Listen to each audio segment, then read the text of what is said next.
you're dealing with an addicted generation. This is a big time bomb ticking. This is no accident. Indeed, it is by design. I mean, seriously? It was my mistake. I mean, I think we can all feel it. To try to make these products as addictive as 400% possible. spike in dopamine. We now know that many of the major social media companies hire individuals called attention engineers who borrow principles from Las Vegas casino gambling, among other places, to try to make these products as addictive as possible. That is the desired use case of these products, is that you use it in an addictive fashion because that maximizes the profit that can be extracted from your attention and data.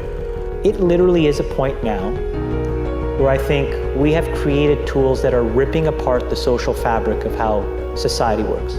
That is truly where we are. The way the technologist Jaron Lanier puts it is that these companies offer you shiny treats in exchange for minutes of your attention and bytes of your personal data, which can then be packaged up and sold. What happened is that the attention economy and this race for attention got more and more competitive.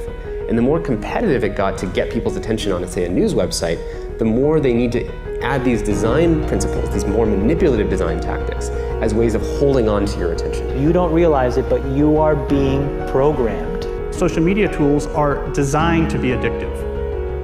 The actual desired use case of these tools is that you fragment your attention as much as possible throughout your waking hours. That's how these tools are designed to use. Well, we have a growing amount of research which tells us that if you spend large portions of your day in a state of fragmented attention, so large portions of your day where you're constantly breaking up your attention, take a quick glance, do a just check, and just quickly look at Instagram, that this can permanently reduce your capacity for concentration. I am especially worried about this when we look at the younger generation coming up, which is the most saturated in this technology. And it's very addictive because if you pull on the slot machine arm enough, you will win. And you never know which pull will reward you. That's an addictive behavior, and it's dopamine that is driving that addiction. So what happens with social media is Robert Sapolsky, who did the foundational research on this at Stanford, calls it the magic of maybe.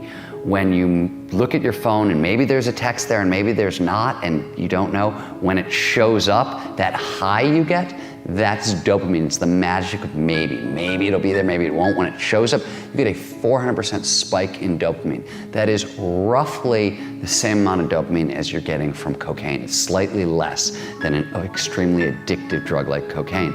And that's what's happening. We really care what other people think of us. So for example, when you upload a new photo, a new profile photo of yourself on Facebook, that's a moment where our mind is very vulnerable to knowing what other people think of my new profile photo. And so when we get new likes on our profile photo, Facebook, knowing this, could actually message me and say, oh, you have new likes on your profile photo. And it knows that we'll be vulnerable to that moment because we all really care about when we're tagged in a photo or when we have a new profile photo. And the thing is that they control the dial, the technology companies control the dial for when and how long your profile photo shows up on other people's news feeds. So they can orchestrate it so that other people more often end up liking your profile photo over a delayed period of time, for example, so that you end up having to more frequently come back and see what the new likes are. And it's literally rewiring our brain. Even social media, the challenge is, with these terms like Facebook depression and everything. What's that? This is social media depression because whereas everyone's looking at their feed and they're comparing their lives to other people, their highlights of other people's lives. Wow. And there's actually less life satisfaction, more sadness, depression, and stuff like that. And it's interesting because if you think about things that routinely produce a lot of dopamine, alcohol, for example, there's a drinking age, right? We have a drinking age. The alcohol releases a whole lot of dopamine. It makes you feel really, really good. We say, okay, you can have that, but you gotta wait. You gotta be 21 years old. We don't do that with social media. We're, essentially putting highly addictive drugs into the hands of kids before they have any natural defenses against them. And what you're seeing with internet addiction, with social media addiction, it's the same thing over and over. It's people trying to change their state of consciousness with a device, trying to get at the underlying neurochemical chemistry, and it's very, very addictive. And so I would say the problem with the gadgets, and they're amazing things, is that they interfere with they proximately interfere with medium to long-term goals, I would say. And so I think the first thing you have to do to bring them under control is figure out what it is that their use is interfering with. It has to be something important, right? So you think, well, I want to do something important. Well, what is that? Oh, it could be personal. Maybe you want to have a relationship, you want to get married, you want to have kids, you want to have a career that's meaningful, you want to have a life, you want to have an Abrahamic adventure and be the father of nations, let's say. Well, you can't be ratting away on your cell phone and doing that.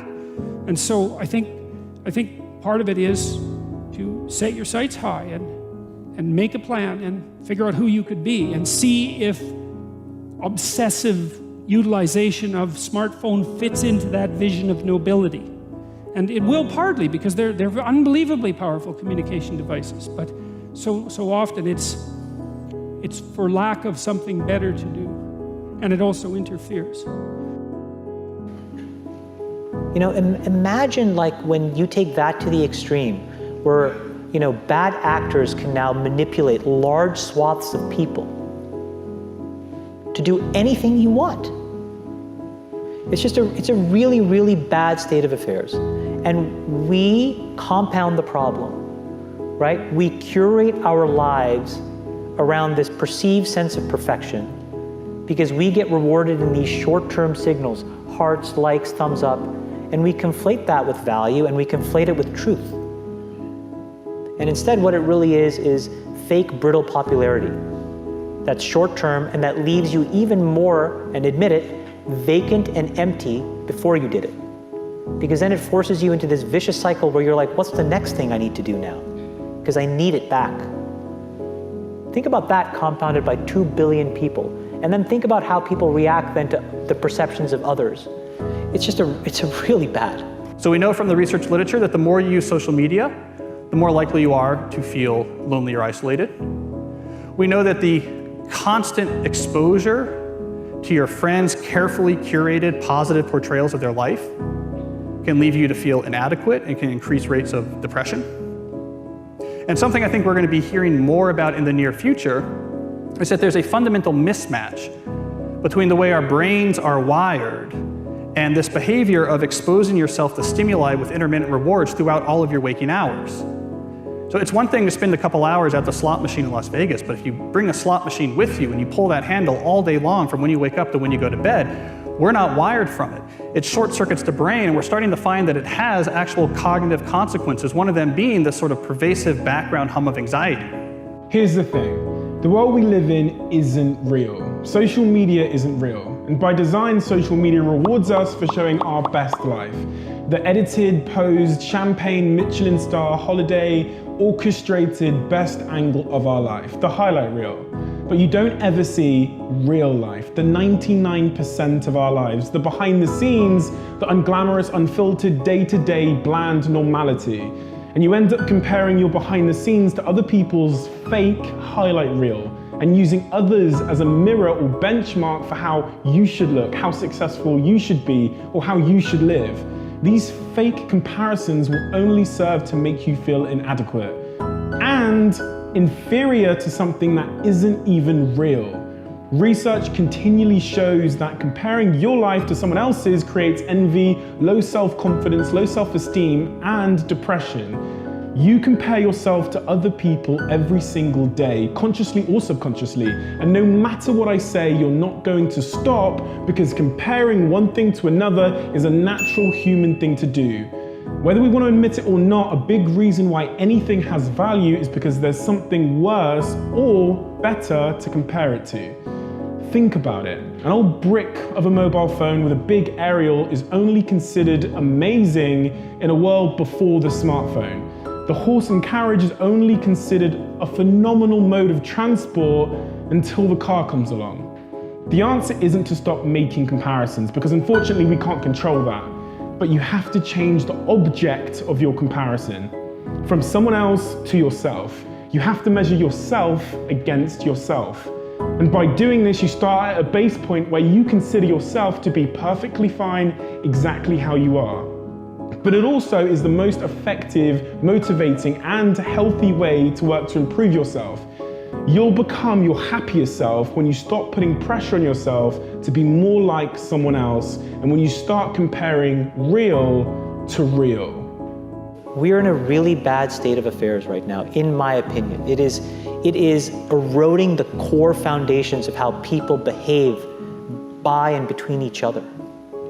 And I don't have a good solution. You know, my solution is I just don't use these tools anymore. I haven't for years. It's created huge tension with my friends, huge tensions in my social circles. If you look at, like, you know, my Facebook feed, I've posted maybe 2 times in 7 years. 3 times, 5 times. It's less than 10. And it's weird. I guess I kind of just innately didn't want to get programmed. And so I just tuned it out.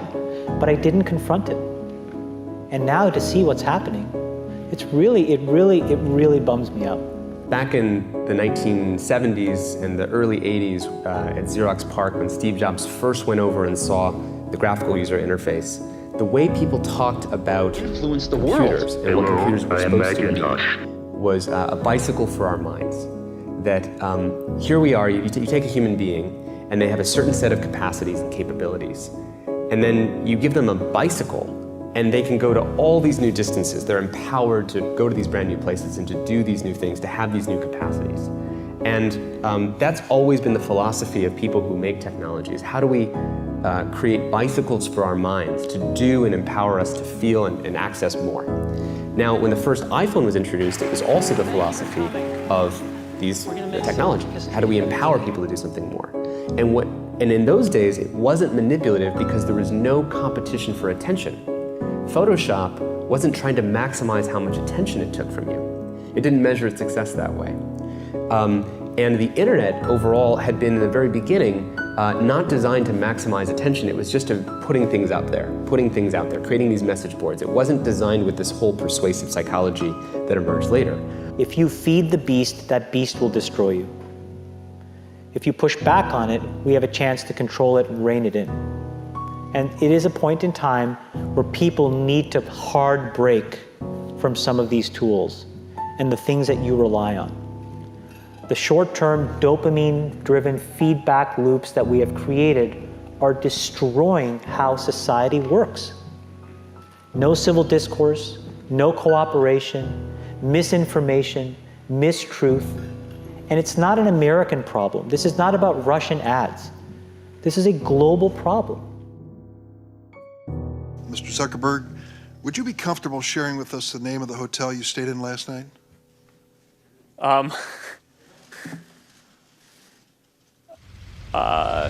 No.